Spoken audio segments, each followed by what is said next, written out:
Court कचेरी म्हटलं की पुरुषाची नेहमी हारच होते. लोकांना त्या बाबतीतलं अज्ञान असल्यामुळे असं आपण निष्कर्षाला येतो की पुरुषाची बाजूही कमकुवत असते कोर्टापुढे. पुरुषाकडे सहानुभूतीने बघायला त्याचा जीव जायला लागतो. त्यासाठी जबाबदार आपला समाजच आहे. अनेक वर्ष आपण हेच पाहतोय की स्त्री जी आहे जिच्यावरती अनेक अत्याचार होतात अनेक प्रकारे, तिचे अनेक हुंडाबळीचे आपण उदाहरणं पाहिली आहेत. पोटगी हा हुंड्याचाच एक दुसरा प्रकार आहे का? पोटगी जी आहे त्या महिलेसाठी तिच्या उर्वरित आयुष्यासाठी तिला लागणारी जी गरज आहे, पुरुष सुद्धा तितक्याच सक्षमरित्या मुलांची कस्टडी मागू शकतो. लिव्हिंग मध्ये असताना सुद्धा एक महिला जी आहे ती डोमेस्टिक व्हायलन्स झाल्याची तक्रार करू शकते. मग पुरुष आयोग का नाही? Women is considered to be weaker section of society. पुरुषाचं उत्पन्न महिलेपेक्षा कमी आहे म्हणून तो तिथे कोर्टापुढे जातो आणि सांगतो की मला त्या अमाऊंटमुळेच पुरुषावर एवढं दडपण येतं की तो आत्महत्या आणि तर तुम्ही वरच्या न्यायालयात जा ना. त्यासाठी आत्महत्या हा काही पर्याय नाहीये. पुरुष नंतर महिलेवर मेंटल हॅरॅसमेंटचं केस करू शकतो. केस ही सत्यच धरली जाते कोर्टापुढे, पण पुराव्यांच्या अभावी त्या पुरुषाला सोडलं जातं. शारीरिक छळ पण आजकाल पुरुषांच्या बाबतीत व्हायला लागले. सो तसे छळ होत असतील तर त्यासाठी तुम्ही म्हणलात की त्याला पुरावे असणं खूप गरजेचं आहे. त्याचे पुरावे कसे जमा केले पाहिजे? नमस्कार. आजचा विषय थोडा संवेदनशील आहे, पण बोलणं खूप गरजेचं आहे. आपल्या समाजात अजूनही एक समज आहे, पुरुष कधीच रडत नाही, पुरुष तक्रार करत नाही. पण आकडे वेगळीच गोष्ट सांगतात. NCRBच्या अहवालानुसार भारतात आत्महत्याच्या घटनांमध्ये पुरुषांचे प्रमाण महिलांपेक्षा लक्षणीय प्रमाणात जास्त आहे आणि त्यात विवाहित पुरुषांची संख्या खूप मोठी आहे. दरवर्षी हजारो कौटुंबिक वाद, 498A सारख्या गुन्ह्यांच्या तक्रारी आणि पोटगीचे खटले न्यायालयात दाखल होतात. कायदा सर्वांसाठी समान आहे असं आपण म्हणतो, पण प्रत्यक्षात फॅमिली कोर्टात पाय ठेवल्यावर पुरुषांना काय वाटतं? भीती, दबाव की अन्याय? आज ह्या सगळ्या प्रश्नांवर आपण खुली आणि प्रामाणिक चर्चा करणार आहोत. आपल्यासोबत आहेत कौटुंबिक कायद्याचे जाणकार तज्ज्ञ ॲडव्होकेट डॉक्टर समर्थ करमरकर सर, जे कायद्याची भाषा सोप्या शब्दांमध्ये समजावून आपल्याला सांगणार आहेत. भावनांपेक्षा तथ्य, भीतीपेक्षा माहिती. आजची चर्चा आहे समजून घेण्यासाठी आणि योग्य निर्णय घेण्यासाठी. चला सुरुवात करूया.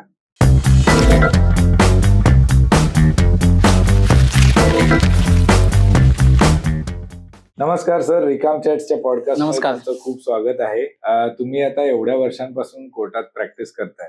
सो आज आपण कोर्ट कचेरी म्हटलं की पुरुषाची नेहमी हारच होते असं आपण जनरली बघतो. तर त्यांच्या हक्कांबद्दल, पुरुषांच्या हक्कांबद्दल इतकी शांतता काय समाजात? एक सामाजिक, आपण असं म्हटलं तर एक सामाजिक एक गैरसमज सुद्धा म्हणू शकतो की पुरुषांची बाजू ही कमकुवत आहे, पण त्याच्यातला पूर्णपणे प्रकार नाहीये. आज जे कायदे आपले आहेत ते पूर्ण सामाजिक परिस्थिती जी होती ती धरून त्यानुसार कायदे बनवले गेलेले आहेत. तर जी गरज होती, काळाची गरज होती, त्यानुसार ते कायदे झाले. आता आपण काही परिस्थिती, आता सध्या स्थिती आपण पाहू शकतो की अशी काही उदाहरणं सुद्धा आहेत आपल्याकडे की जिथे ते कायद्यांचा गैरवापर करण्यात आला आहे. बरोबर. पण तो गैरवापर झाला याचा अर्थ असा नाही की पूर्णपणे कायदेच चुकीचे आहेत. पुरुषांसाठी सुद्धा कायदे आहेत किंवा तेही योग्य ते स्टेप्स घेऊ शकतात कोर्टापुढे, पण आपल्याकडे त्या बाबतीतलं ज्ञान फार कमी प्रमाणात दिलं जातं. लोकांना त्या बाबतीतलं अज्ञान असल्यामुळे असं आपण निष्कर्षाला येतो की पुरुषाची बाजूही कमकुवत असते कोर्टापुढे, पण तशी सत्य परिस्थिती नाहीये पूर्णपणे. पण असं आहे का की पहिले बायका अवलंबून होत्या पुरुषांवर किंवा weaker section of the society होत्या, म्हणून तेव्हा किंवा बायकांच्या कडे झुकणारे नियम होते. पण आता ते अपडेट अजून झालेले नाहीत. आता परिस्थिती बदलली, पण तेवढ्या प्रमाणात अपडेट नाही झाले. असं आहे? नाही, तसं बघितलं गेलं तर आता एक रिसेंट एक जजमेंट आहे माननीय सर्वोच्च न्यायालयाचे, एक रजनीश वर्सेस नेहा, फार लँडमार्क केस आहे ती, ज्यात कोर्टाने हे विषय जे आहे हा अतिशय चांगल्या प्रकारे हाताळलाय. आणि त्यात आता पूर्वी कसं असायचं की कोर्ट केवळ सबमिशन्स केले जायचे, कोर्टापुढे ज्या गोष्टी मांडल्या जायच्या त्यानुसार निष्कर्षाला यायचं. पण आता जेव्हा मेंटेनन्स हा विषय असतो तो सगळ्यात भीतीदायक वाटतो प्रत्येक पुरुषाला. आता तो विषय खूप चांगल्या रीते हाताळला जातो, कारण की त्या जजमेंट अनुसार पूर्ण परिस्थिती, जी सत्यस्थिती असते ती प्रत्येक गोष्ट तुम्ही प्रतिज्ञापत्रावर कोर्टापुढे देता आणि कोर्टात दोन्ही पक्षांचे ते कंपॅरिझन करून त्यानुसार निष्कर्ष काढतं. आता तितकं मेकॅनिकल किंवा आर्बिट्ररी जसं म्हटलं जायचं, जसं आरोप केले जायचं अपिलेट कोर्टापुढे जाऊन, आता तितकं आर्बिट्ररी होत नाहीत ऑर्डर्स तशा प्रकारे. ओके. पण प्रतिज्ञापत्रावर खोटं लिहून देऊ शकतो आपण? खोटं तसं लिहून दिल्यास त्यानुसार आपण एक दुसरी प्रावधान असतं, त्यानुसार आपण एक पबजीबीची केस सुद्धा त्या व्यक्तीवरती, म्हणजे जो कोणी खोटं लिहून देत असेल तर आपण पबजीबीची एक केस किंवा अर्ज कोर्टापुढे ठेवू शकतो. पबजीबी याचाच अर्थ की कोर्टापुढे सत्यप्रतिज्ञेवर कोणत्याही प्रकारचं खोटं फॅक्ट्स लिहून देणं, ह्याला त्याच्यासाठी सुद्धा तोही एक गुन्हा आहे. सो असं आपण म्हणूया की नियम आता थोडेफार अपडेट झालेत अकॉर्डिंग टू यू, पण त्याचं एक्झिक्युशन होत नाही का? एक्झिक्युशन होत नाही ही तितकीच सत्य परिस्थिती आहे. त्यात असं आहे की कम्प्लीट एक होलिस्टिक अप्रोच कोर्टाकडनं सुद्धा घेतला जातो आणि मेकॅनिकल तितकं चालल्या जात नाहीत गोष्टी. म्हणजे अगदी एखादी महिला जरी कोर्टापुढे जात असेल, कोर्ट तितकं मेकॅनिकल प्रत्येक गोष्ट प्रोव्हिजन वाईज बघत नाही, तर पूर्णपणे प्रत्येक कोर्टाचं सर्वप्रथम इच्छा हीच असते की हे मॅटर सेटल व्हावं किंवा समजूतदारपणे दोघांनी ते रिझॉल्व्ह करावं. पण ते जेव्हा होत नाही तेव्हाच ते कायदा ऍक्च्युअल पिक्चरमध्ये तेव्हाच येतो. तसं पण मग कोर्टाची किंवा समाजाची इन जनरल अशा केसेसमध्ये झुकती बाजू नेहमी महिलेकडे असते, असं आपण जसं मी सुरुवातीलाच म्हटलं तशी एक समज आहे. झुकती बाजू महिलेकडे अशासाठी आहे कारण पुरुषांना सगळ्यात जास्त त्रास होतो जेव्हा मेंटेनन्सची ऑर्डर होते आणि त्यांना इंटरव्ह्यू मेंटेनन्स द्यावा लागतो. पण माझं वैयक्तिक मत असं आहे, मेंटेनन्स हा एक वेगळा विषय झाला, पण एक जेव्हा महिला जी पूर्णपणे डिपेंडंट आहे हजबंडवरती, तर तेव्हा त्या पतीची सुद्धा तितकी जबाबदारी असते, पण निव्वळ ते एकमेकांविषयीच्या असलेल्या द्वेषामुळे त्यांना ते पैसे द्यायचे नसतात आणि तिथून हे सगळे त्रास आपण स्वतःला मानसिक त्रास द्यायला सुरू करतो. ओके, आता तुम्ही जसं म्हणलं की जी महिला पुरुषावर पूर्णपणे डिपेंडेंट आहे किंवा अवलंबून आहे, त्या महिलेला आपण मेंटेनन्ससाठी ती पूर्ण तिचा हक्क आहे.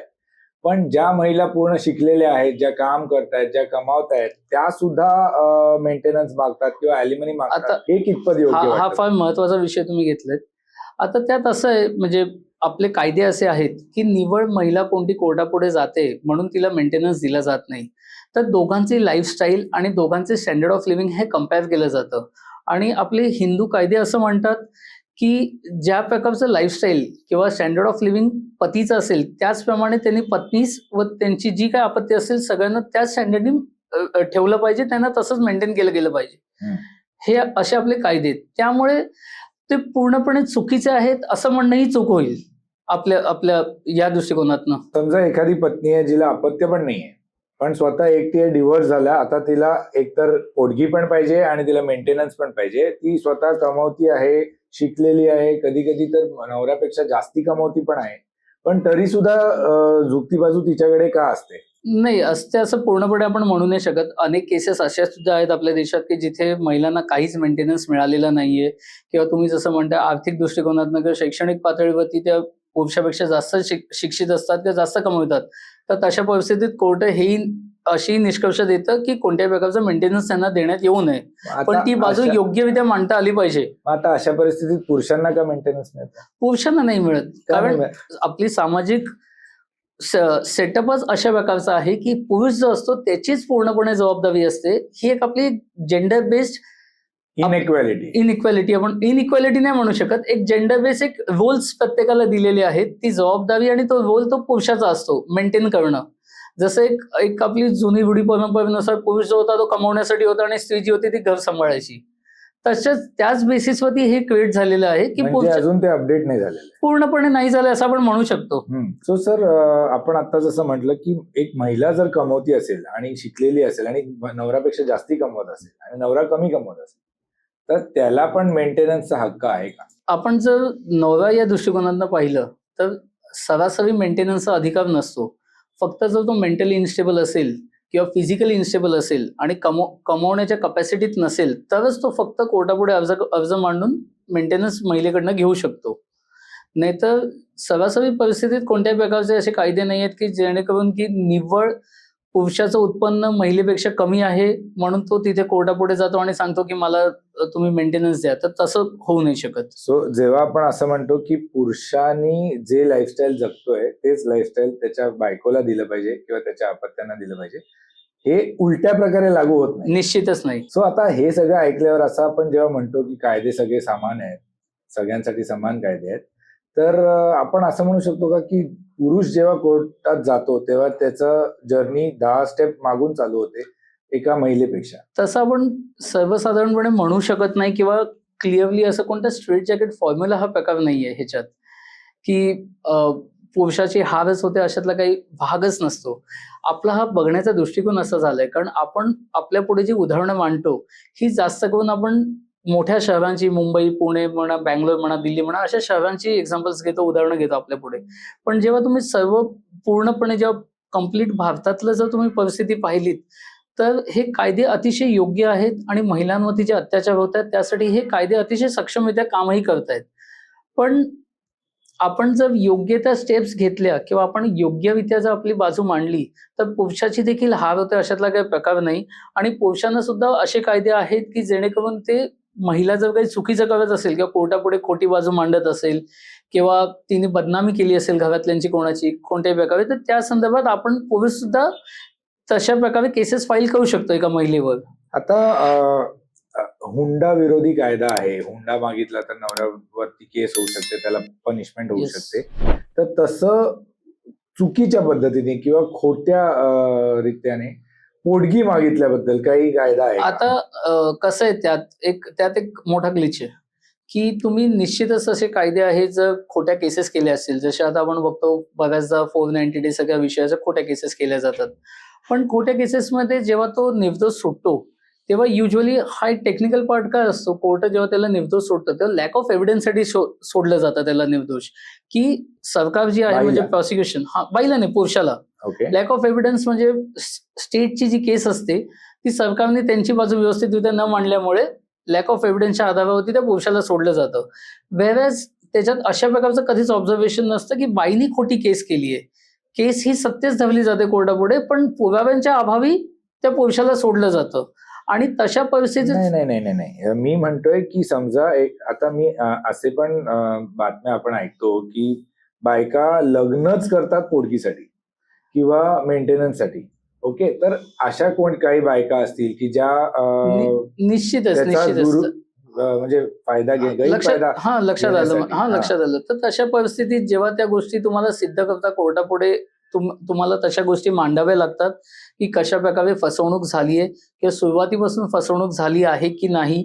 आणि त्या अनुषंगाने तुम्ही त्या स्त्रीवरती किंवा तिच्या घरातले असतील किंवा तिचे कोणी सहयोगी असतील, त्यांच्यावरती तुम्ही एक्स्टॉर्शनची देखील केस करू शकता किंवा कोणत्याही प्रकारची बदनामी करायचा प्रयत्न केला असेल तर एक डिफेमेशनची एक वेगळी केस फाईल करू शकता किंवा कोणत्याही प्रकारचे खोटे पुरावे कोर्टापुढे सिद्ध केले असतील तर त्या अनुषंगाने परजुरीची केस सुद्धा फाईल करू शकता. अच्छा, मग आता हे जेव्हा आपण म्हणतोय की फाईल करू शकतो, पण तेव्हा सुद्धा कोर्टाचा किंवा समाजाचा बघण्याचा दृष्टिकोन हा नेहमी थोडासा बायस्ड टुवर्ड्स वुमेन असतो का? एक आपण म्हणू शकतो, एक काळ असा होता की जेव्हा होता, पण आता अनेक केसेसमध्ये आपल्याला असं दिसून येतं की पुरुषांच्या बाजूने समाज जास्त खंबीरपणे उभा होत जातोय. आता सध्या स्थिती अशीच आहे आणि शहरांमध्ये तर निश्चितच पुरुषांच्या बाजूने बोलणारे पण अनेक लोक आहेत. एक एक्झाम्पल द्या ना, अशी कोणती केस की जिथे पुरुषांच्या बाजूने समाजाने स्टँड घेतला? आता जशी रिसेंट केस आपण बँगलोरच्या त्या IT इंजिनियरची पाहिली होती, तेव्हा बऱ्याच लोकांनी त्याच्या पुढे येऊन अपफ्रंटली बोलण्यात आलं होतं, त्याविषयी चर्चा झाली होती आणि त्या अनुषंगाने आता कोर्ट काम करायचं सुद्धा किंवा तसे कायदे बनवण्याचा सुद्धा प्रयत्न चालू आहे व विचारात घेतला गेला आहे. सो आपण असं म्हणूया का की समाजाला एका पुरुषाकडे सहानुभूतीने बघायला त्याचा जीव जायला लागतो, तरच समाज त्याच्याकडे एका सहानुभूतीच्या नजरेने बघतो, जेव्हा की बाईकडे आपण नेहमी सहानुभूतीच्याच नजरेने बघतो. आणि असं तुम्ही म्हणताय त्यासाठी जबाबदार आपला समाजच आहे. हो. कारण अनेक वर्ष आपण हेच पाहतोय की स्त्री जी आहे जिच्यावरती अनेक अत्याचार होत आहेत अनेक प्रकारे, तिचे अनेक हुंडाबळीचे आपण उदाहरणं पाहिली आहेत देशापुढे. पण आता हे काहीतरी वेगळं घडायला लागल्यामुळे त्याला जास्त हायलाईट केलं जातंय. ही निश्चित तितकीच सत्य परिस्थिती आहे. आणि असं नाही की प्रत्येक स्त्री जी आहे ती पीडित नसून निव्वळ कोर्टापुढे फायदा घेण्यासाठी येते. पण आता हळूहळू तशा प्रकारचं एक ग्रह निर्माण करण्यात आलेला आहे की लोकांनी असंच विश्वास ठेवा की एखादी महिला कोर्टापुढे जाते म्हणजे तीच खोटं बोलते आणि पुरुषच सत्य आहे. तशी पूर्णपणे कोणतीही बाजू असं आपण मांडू नाही शकत की कोणी पुरुषच सत्य आहे किंवा स्त्रीच सत्य आहे. दोघंही आपापल्या रीतीने जसजसा फायदा घेतात तसं घेत जात आहेत. ओके, आता आपण जसं हुंडा हा चुकीचा मानतो, तसं पोटगी हा हुंड्याचाच एक दुसरा प्रकार आहे का? निश्चितच नाही. पोटगी जी आहे त्या महिलेसाठी तिच्या उर्वरित आयुष्यासाठी तिला लागणारी जी गरज आहे तर त्या दृष्टिकोनातनं हा कायद्यात ती तरतूद करण्यात आली आहे. सर पोटगी मागताना म्हणजे काही लिमिट असतं का? कारण की आपण भरपूर वेळा असं बघतो की 8 करोड 10 करोड काही मागितलं जातं आणि तो नवरा तेवढा कमवत पण नाहीये. तो देणार कुठून तेवढे पैसे? नाही, युजुअली कसं असतं, त्याच्यात असं कोणत्याही प्रकारचा फॉर्म्युला अजूनपर्यंत एस्टॅब्लिश झाला नाही, की पोटगी कशा प्रकारे डिसाईड व्हावी. पण एक जनरल आम्ही प्रॅक्टिसमध्ये जे पाहतो, तो जेव्हा इंटरव्ह्यू मेंटेनन्स हा प्रकार जो असतो, तो usually court 25% of husband's income consider करतं. हा एक जनरल आहे, पण असं कुठे कंपल्सरी नाहीये इंटरव्ह्यू पण मेंटेनन्स. लमसम लमसम जी असते ती 1/3 किंवा 1/5च्या सुमारास धरली जाते. मग ज्या प्रकारे त्यांचं स्टँडर्ड ऑफ लिव्हिंग, लाईफस्टाईल, मग मुलं-बाळं किती आहेत, 1/3 of 1/3 of the husband's wealth और 1/5 ऑफ द हजबंड्स वेल्थ. हा ओके. जनरल एक धरण्याचा एक म्हणजे आपण म्हणू शकतो एक प्रपोर्शन आहे. पण त्याच्यासाठी सुद्धा असं स्ट्रेट असं कोणत्याही कायद्यात नाहीये किंवा कोणत्याही असे केस लॉज नाहीत की इतकंच पकडलं गेलं पाहिजे, की एक पर्टिक्युलर रेशो असा कुठे एस्टॅब्लिश झाला नाहीये कारण कायद्यात. की भरपूर वेळा मला वाटतं त्या अमाऊंटमुळेच पुरुषावर एवढं दडपण येतं की तो आत्महत्या आणि अशा गोष्टींकडे प्रवृत्त होतो. नाही, कसं आहे, की आता एका कोर्टातनं जर निष्कर्ष लागला, फॅमिली कोर्टात असेल, तर तुम्ही हायकोर्टात जाऊ शकता, सुप्रीम कोर्टात जाऊ शकता. असं होऊ शकतं. एखादं जजमेंट जर तुम्हाला पटलं नसेल, तर तुम्ही वरच्या न्यायालयात जा ना. त्यासाठी आत्महत्या हा काही पर्याय नाहीये. आणि लढल्याशिवाय तुम्हाला काहीच मिळणार नाहीये. हे लक्षात घेणं गरजेचं आहे. नाही, आपण जेव्हा म्हणतो ना की डिस्ट्रिक्ट कोर्ट मधनं आपण हायकोर्टात जाऊ, आपण सुद्धा त्याच्याबरोबर होणारा खर्च वेगळा आणि तुम्हाला नाही, पोटगीला नाही. द्यायचा आता खर्च आता वेगळा. आता अनेकदा असे सुद्धा आहेत आपल्याकडे लीगल एड कमिटीज आहेत, गव्हर्नमेंटनीच सेटअप केलेल्या, की तुमचं कम्प्लिटली म्हणजे काही पैसे खर्च न करता सुद्धा तुम्ही लिटिगेशन करू शकता. अच्छा. ती ओके. सुद्धा ती सुद्धा प्रोव्हिजन आहे. आणि त्याच्यात मग जे लॉयर्स असतात किंवा ऍडव्होकेट त्यांचं मोटिवेशन काय असतं? गव्हर्नमेंट पेज गव्हर्नमेंट पेज आहे. Okay. Government okay. Page. Okay. So अशा पण कोणत्या हे आहेत ना, ते नाही, पण स्वतः कोर्टाच्या प्रत्येक कोर्टात लीगल एड कमिटी असते आणि त्या तुम्ही अगदी त्या जज साहेबांना जरी सांगितलं तरी ते सुद्धा तुमच्या लीगल एड कमिटीकडे रेकमेंडेशन असेल तर ते सांगतात. कोर्ट जे असतं ते स्वतःच गाईड करतं की तुम्हाला इकडनं अमुक वकील मिळेल. ओके. आता तुम्हाला काय वाटतं आजच्या मॉडर्न पुरुषांच्या समोर कायद्याच्या दृष्टीने सगळ्यात मोठे अडथळे कोणते आहेत? आज जर तुम्ही म्हणालात तर अडथळे म्हणजे सगळ्यात पहिले काय होतं साहेब, की आपण जेव्हा एखादी केस होते किंवा बायको सोडून गेली त्याची, तर गेल्यानंतर सगळ्यात पहिले ती पोलीस स्टेशनला जाते. त्याच्यानंतर तक्रार करते आणि पुरुषाला अनडाउटेडली पोलीस स्टेशनमध्ये आता तीही तरतूद आहे, की पोलिसवाले आधी बोलवून समुपदेशन केंद्रात ते समजूत काढण्याचा प्रयत्न करतात.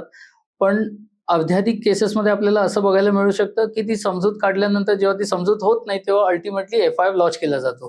तर तशा परिस्थितीत सुद्धा इमिजिएट एक एक जो पुरुष असतो म्हणजे जो नवरा जो असतो किंवा त्याच्या घरातले जे असतात, तर त्यांना तो मेंटल स्ट्रेस येतो, की पोलीस केस झाली आहे. त्याच्यानंतर महिला आज डोमेस्टिक व्हायलन्सच्या केसेस करू शकतायत.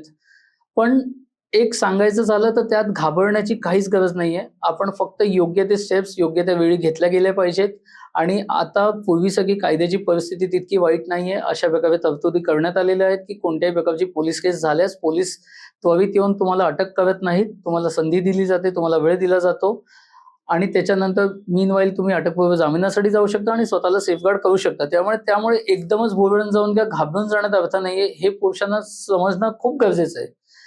जे एन्झायटी फिलिंग असते घरातल्यांना किंवा त्यांना, की आपलं भीती, की जी इमिजिएटली येऊन म्हणजे त्वरितच येऊन पोलिसवाले आता अटक करते जातात, तसं काही होत नाही. तुम्हाला संधी दिली जाते, तुम्हाला तुमची बाजू मांडण्याची वेळ मिळते आणि नंतरच जेव्हा केस पूर्णपणे चालून संपते, तेव्हाच ते निष्कर्ष येतो, की जे काही असेल ते. त्यामुळे इमिजिएट काहीच घाबरण्याचं काहीच गरज नाहीये.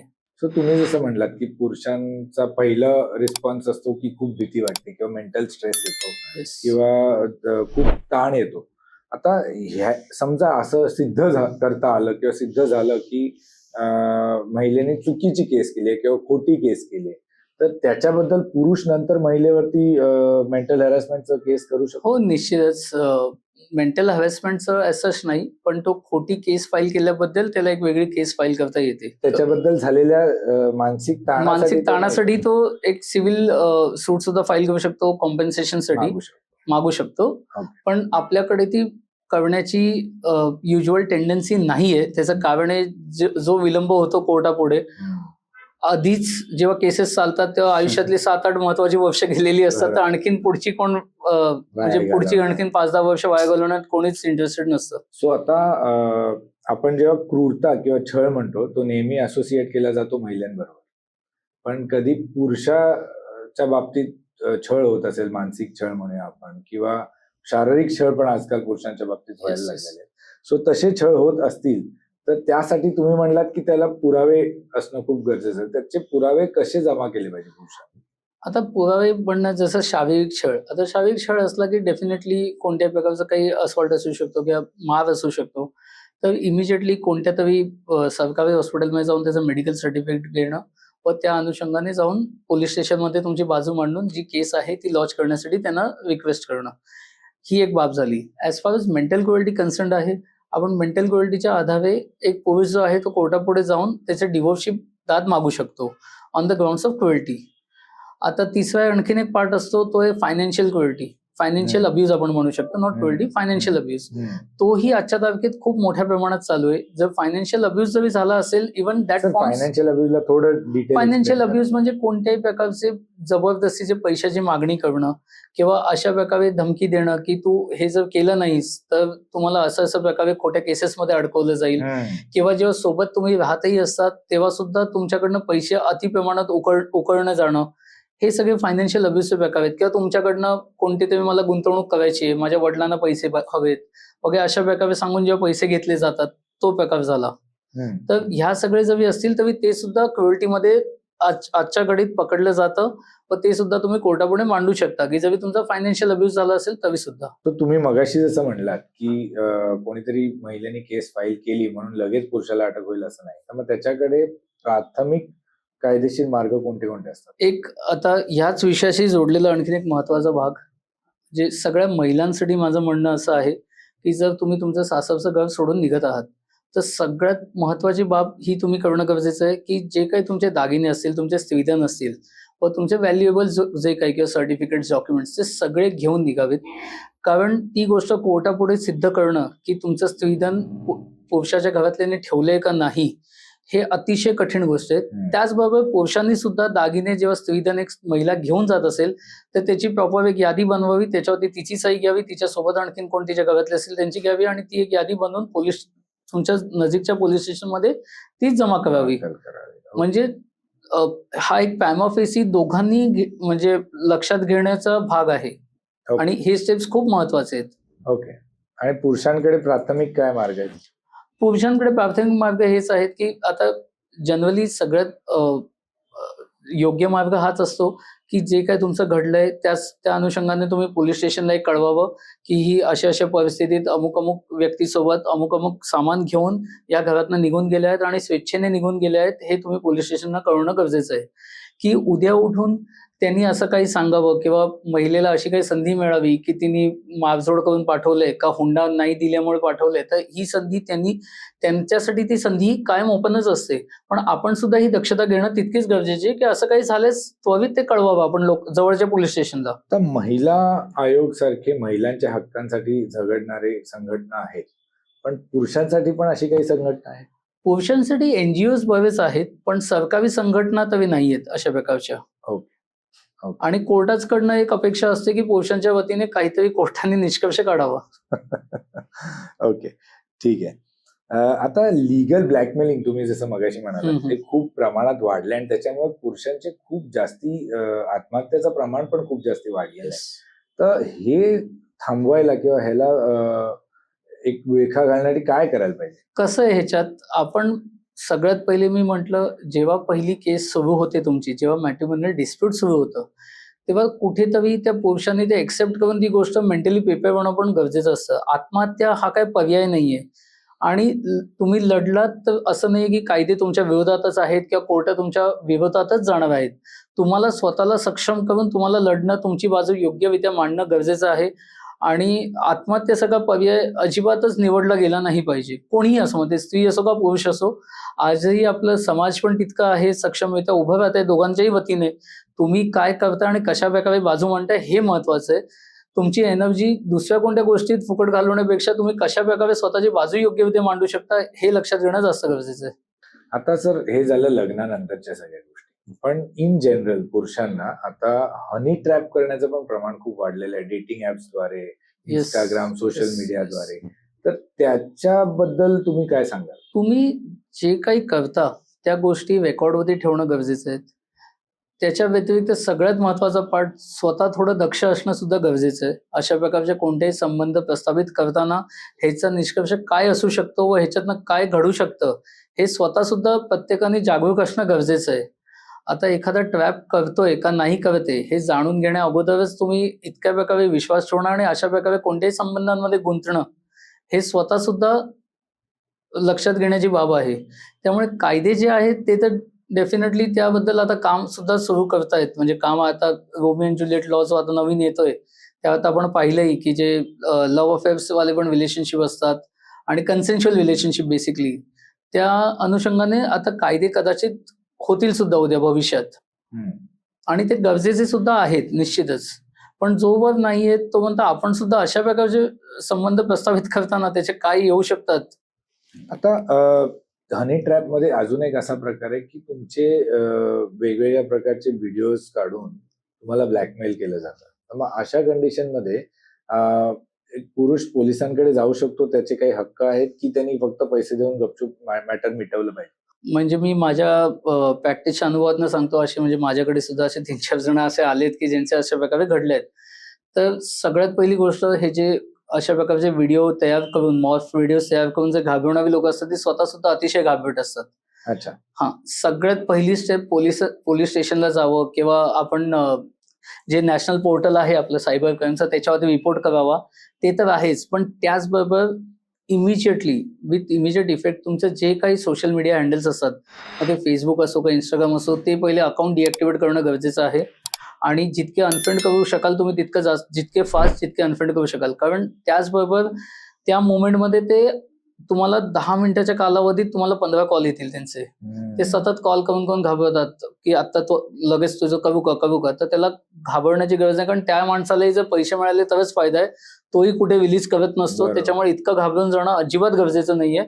लढायचं, त्याला सांगायचं करतो. आता मी अनेकदा स्वतः असं केलेलं आहे की म्हणजे त्या व्यक्तीशी तुम्ही बोललात ना की मी तुझी कंप्लेंट करायला जातो वगैरे, तर तो स्वतः पण नंतर थोड्या वेळात थंड होतो. म्हणजे असं काही इतकं घाबरण्याचं कारण नाही त्याच्यात. ओके. फक्त लोक, आपण काय होतं सामाजिकरित्या आपण आपल्या इज्जतीला जपतो, त्याच्यामुळे आपण त्याला बळीच जातो, तसं आहे.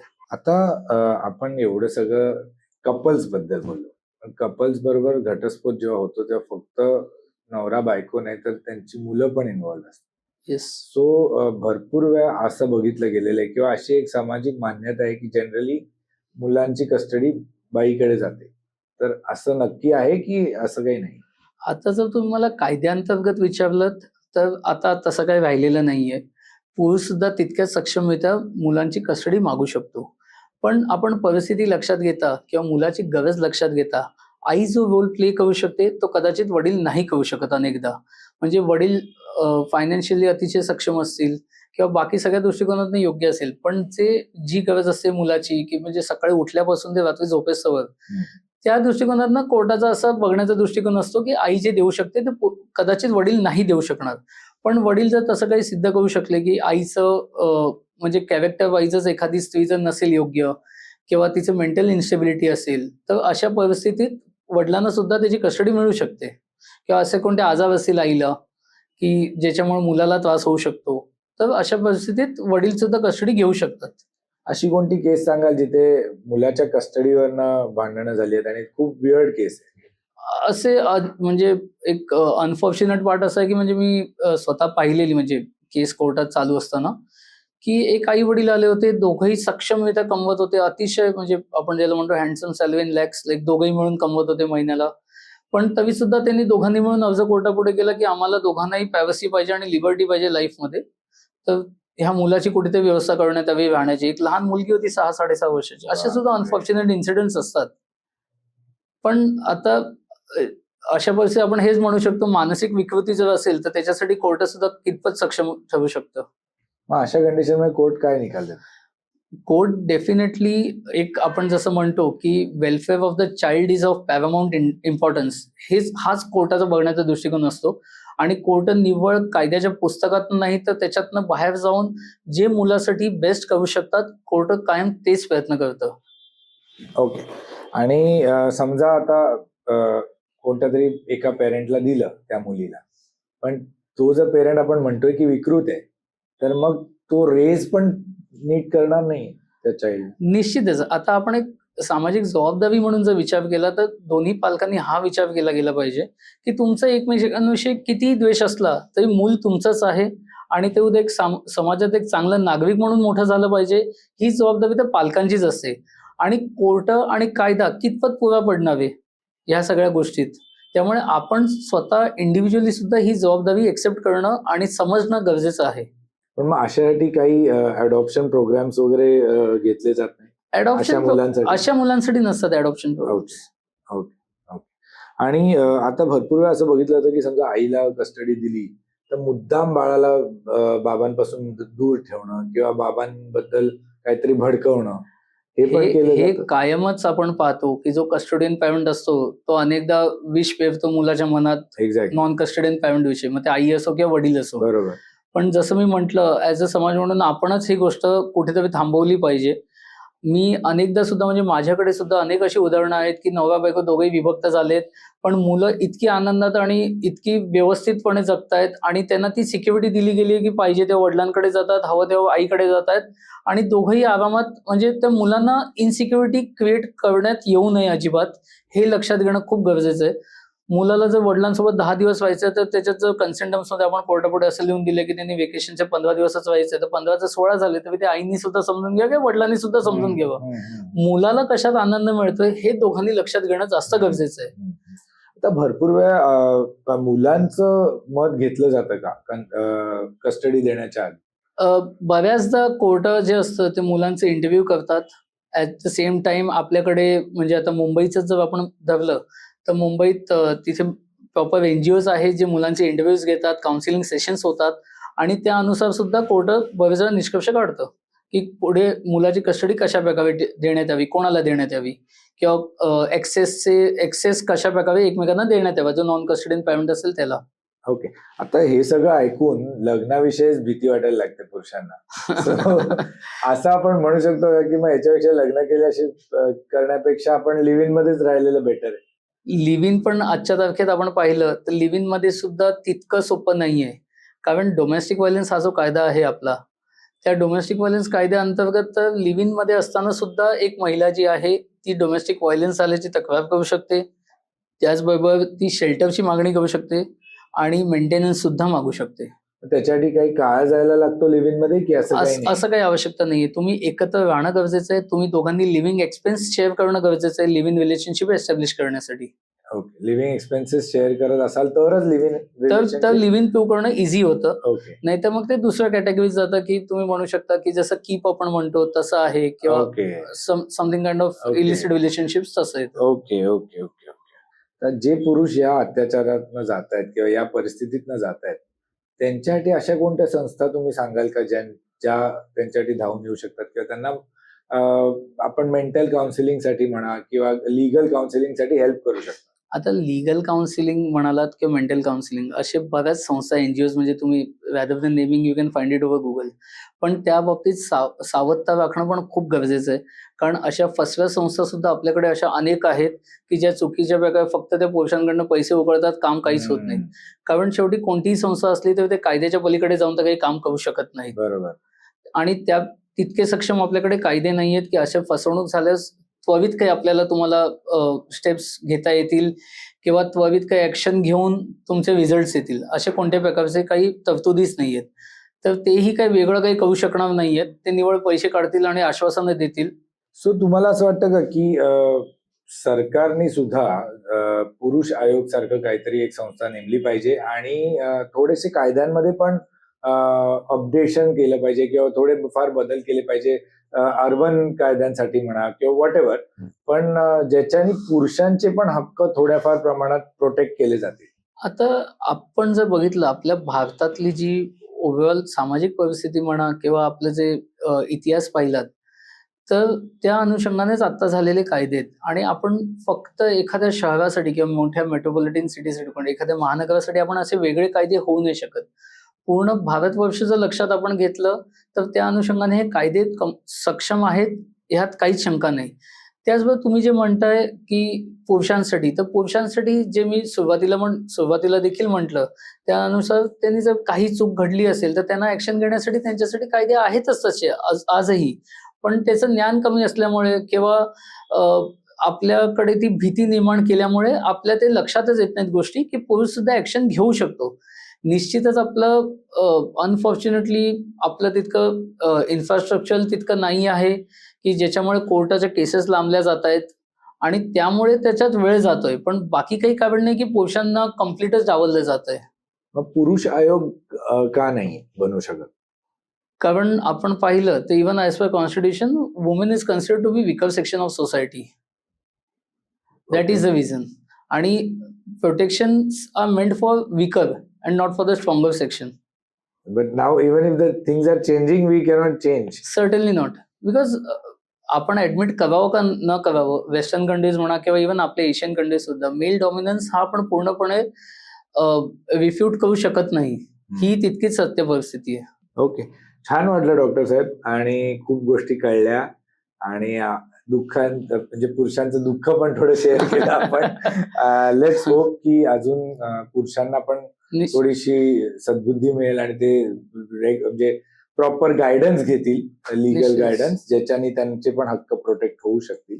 नक्कीच. Thank you very much. श्रीकांत चॅट्सवर आल्याबद्दल खूप खूप धन्यवाद. थँक्यू. आजची चर्चा कदाचित काहींसाठी अस्वस्थ ठरणारी असेल, पण शांत राहून प्रश्न सुटणार नाही, संवादाने सुटणार आहे. कायदा कोणाच्या बाजूचा नसतो, तो पुराव्याच्या बाजूचा असतो, आणि न्याय ही लढाई नसून समज आणि संयमाची प्रक्रिया आहे. जर तुम्ही सध्या एखाद्या कायदेशीर वादात अडकले असाल, भीती, राग किंवा नैराश्य या भावनांमध्ये निर्णय घेऊ नका. माहिती घ्या, योग्य सल्ला घ्या, आणि सर्वात महत्त्वाचं स्वतःची मानसिक काळजी घ्या. कोणतीही केस, कोणताही आरोप, कोणताही संघर्ष तुमच्या आयुष्यापेक्षा मोठा नाही. जर कधी मन खचत असेल, आत्महत्येसारखे विचार येत असतील, तर मदत घ्या. मदत मागणं ही कमजोरी नाही. भारत सरकारची किरण हेल्पलाईन तुमच्यासाठी 24 तास उपलब्ध आहे. आजच्या भागातून जर एक गोष्ट शिकायची झाली तर ती अशी की भावना उग्र असू शकतात, पण निर्णय तथ्यांवर घ्या. मी आहे डॉक्टर परीक्षित, आणि आपल्यासोबत होते ॲडव्होकेट डॉक्टर समर्थ करमरकर सर. पुन्हा भेटूया एका नव्या विषयासह. तोपर्यंत माहितीपूर्ण राहा, सुरक्षित राहा, आणि संवाद थांबवू नका.